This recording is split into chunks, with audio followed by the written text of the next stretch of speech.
Hello' ৰাইজ, আজি যোনে দুপৰীয়া চাইছিলে মোৰ ভিডিঅ'টো গম পাইছে ভাতটো নাখালোঁ দুপৰীয়া।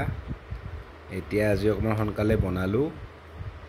এই দাইল আৰু আপোনাৰ কণী, এইটো অমলেট বনাইছোঁ। অমলেট মানে অমলেট নহয়, এইটো মালপোৱা কণী এনেকৈ ভাজোঁ মই কেৰাহীত দি এটা। এইটো ভাজিছোঁ আৰু নেমু এটুকুৰা।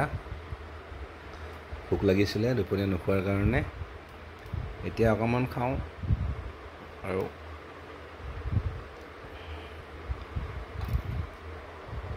নেমু এটি লৈছোঁ।